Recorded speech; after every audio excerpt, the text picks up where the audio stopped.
조갑제 TV 시청자 여러분 감사합니다. 이렇게 많이 애청해 주시고 봐주셔서 요새 미군이 자비를 들여서 배치해 가지고 북한의 핵미사일을 맞겠다고 하는 이 고고도 미사일 방어망 사드를 가지고 계속 논란이 일어나고 있습니다. 한국과 미국 사이에도 이게 또 새로운 쟁점이 되고, 미국의 상원 의원이 만약 그렇다면 빼갈 수도 있다, 철수할 수도 있다, 철회할 수도 있다, 뭐 이런 뜻의 이야기를 한다든지, 이게 어떤 논란이 계속 이어져서 좋은 결과를 빚어지는 생산적 논란이 있는가 하면은, 논란이 계속되면 계속될수록 상황이 나빠지고 아무도 덕을 보지 못하는 그런 소모적 논란도 있는데, 이게 전형적인 소모적 논란입니다. 그 증거가 있습니다. 오늘 2월 2일 금요일자에 문화일보에 6면입니다. 6면 머리 기사가 이렇게 되어 있습니다.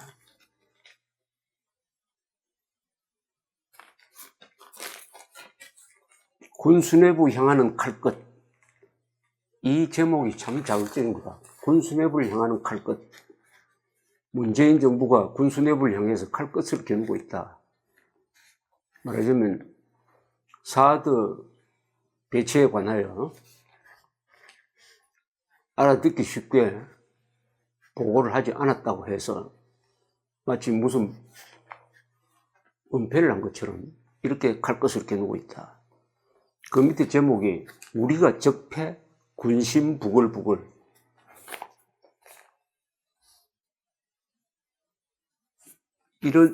이런 제목이 언론에 나온다는 것은 불길합니다. 우리가 적폐냐?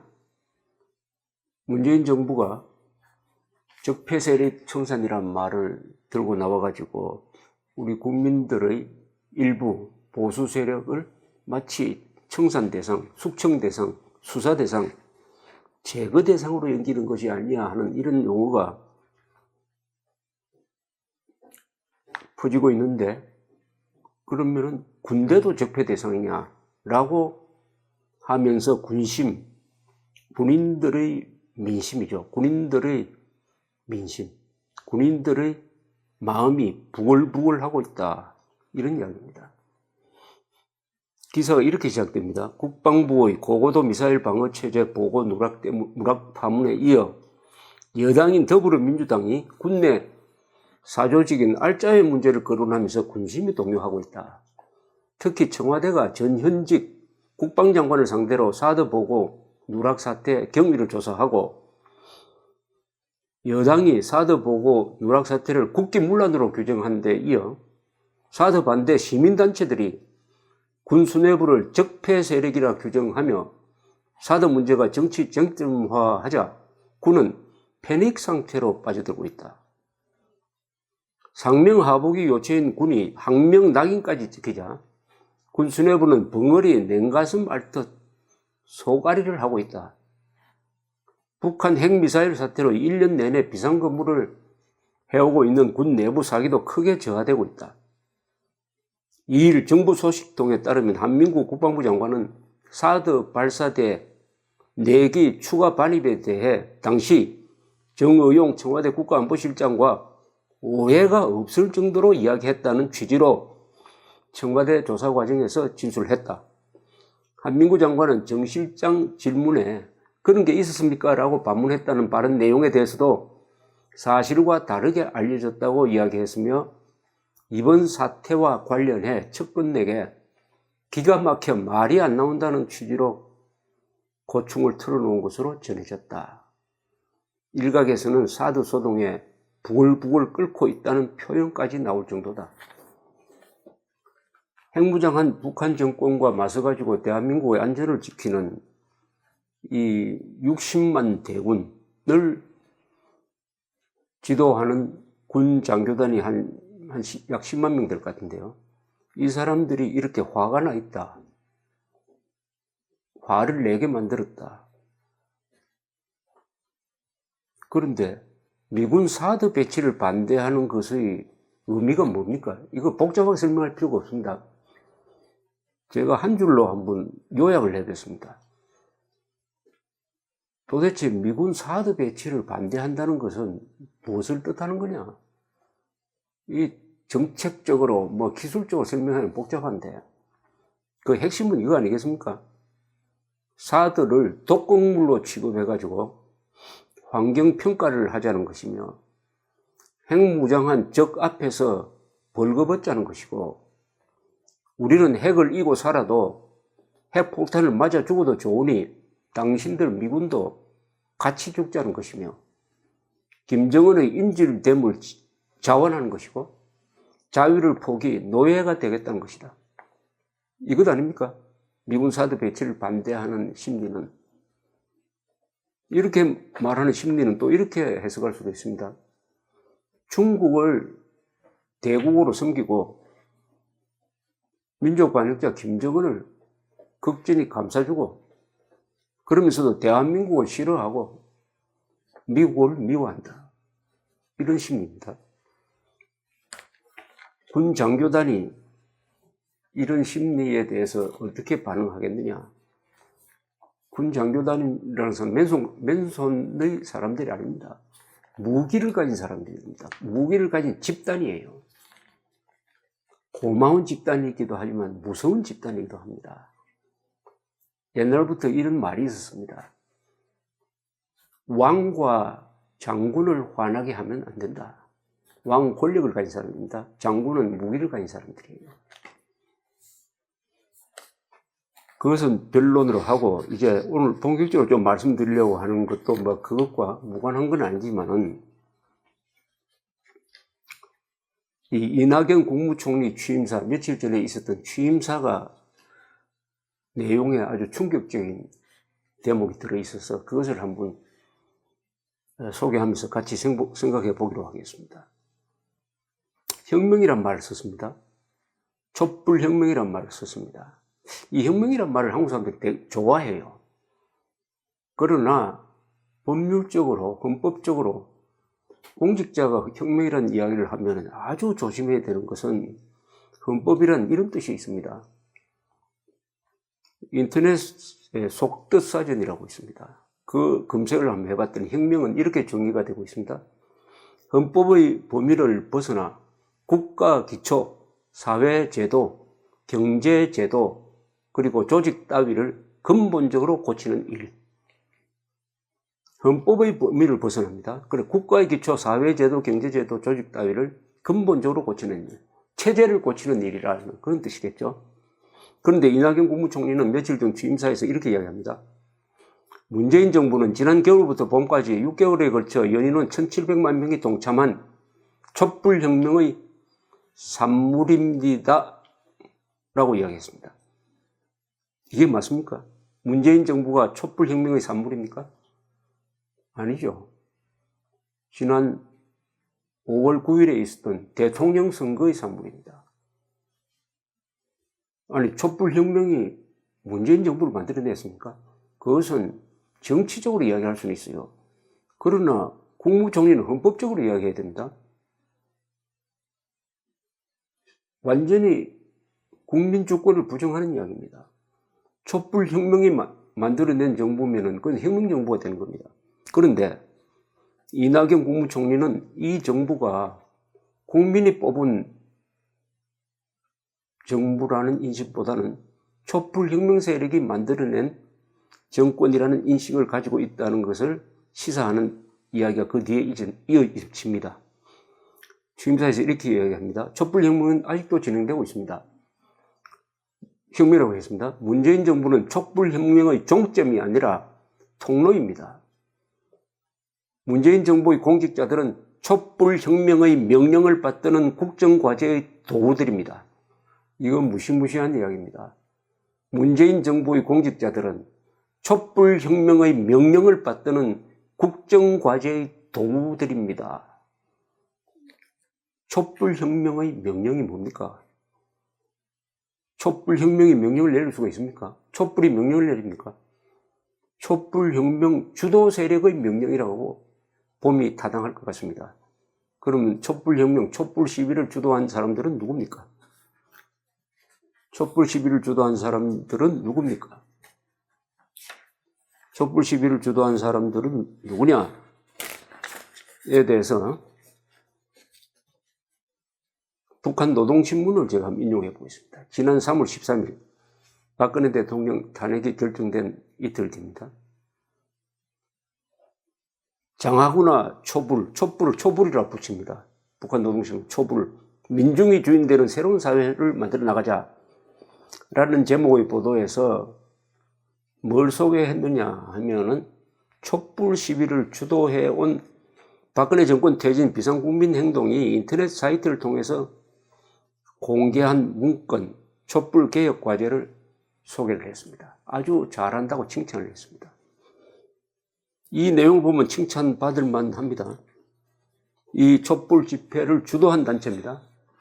이른바 촛불혁명을 주도한 단체고, 거기 보면 재별 개혁, 이렇게 일종의 촛불혁명 아젠다를 이렇게 정리를 했습니다. 이 단체에서 이재용 등 재벌총수 구속, 재벌총수 등 범죄 수익 환수 특별법 제정, 공안통치기구 개혁, 검사장 직선제 및 주민소환제 입법안, 남북관계에서는 개성공단 복원, 조건 없는 인도적 지원, 사드 배치 철회, 한일 군사정보보호협정 폐기, 한미일 MD 및 군사동맹 구축 중단, 국방비 축소, 군 복무기간 단축, 군 인권 강화, 국가보호법 폐지, 테러방지법 폐지, 통신비밀보호법 개정, 양심수 전원 석방. 이게 촛불 시위를 주도했던 사람들이 하겠다고 하는 그 적폐청산, 이른바 적폐청산과 하겠다고 하는 아젠다 프로그램입니다. 그러면 이낙연 국무총리는 촛불혁명의 명령을 받드는 국정과제의 도구들이 되어야 한다. 공무원들한테 그렇게 지시를 했으니까 지금 제가 열거한 이런 정책을 공직자들은 무조건 받아들여가지고 혁명의 명령이니까, 그러니까 국정과제의 도구가 돼야 된다. 도구는 뭡니까? 수단입니다. 아무 정신이나 자율성이 없는 사람을 도구라고 그러죠. 도구가 돼야 된다. 이렇게 이야기를 했습니다. 이것은 헌법 위반입니다. 왜 헌법 위반이냐? 헌법 제7조는 뭐라고 규정하느냐? 공무원은 국민 전체에 대한 봉사자이며 국민에 대하여 책임을 진다. 여기 공무원은 촛불혁명의 도구이며 촛불혁명 세력에 대해서 봉사해야 된다는 대목이 없습니다. 촛불혁명의 명령을 받드는 국정과제의 도구들이다. 문재인 정부의 공직자들은 촛불혁명의 명령을 받드는 국정과제의 도구들이다. 이 말은 헌법 제7조 위반입니다. 이것은 국민주권 위반입니다. 모든 국민이 주권을 갖고 있습니다. 그 주권을 문재인 정부한테 위임을 했습니다. 그렇다면 국민 전체를 위한 봉사를 해야지 촛불혁명 세력 또는 자기 지지자들을 위한 봉사를 해서는 안 되는 것이죠. 문재인 후보는 41%의 득표를 했습니다. 59%는 찍지 않았어요. 이 이낙연 총리의 이야기대로 하면은 59%의 찍지 않는 지지자가 아닌 사람, 반대자라고 하기도 그렇고요.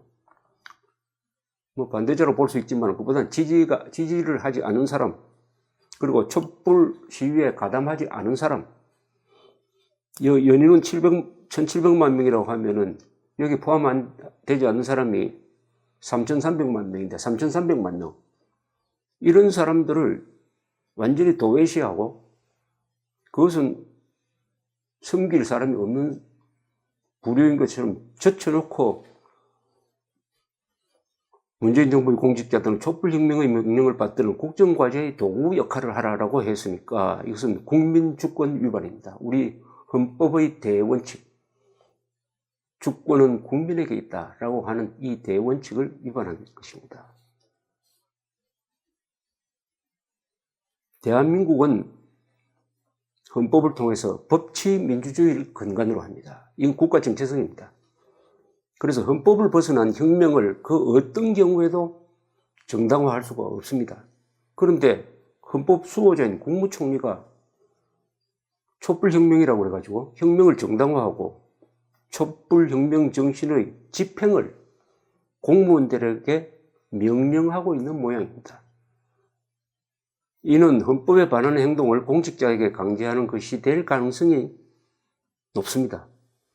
이것은 헌법 제7조 위반일 뿐만 아니라 헌법 제11조의 평등권을 위반합니다.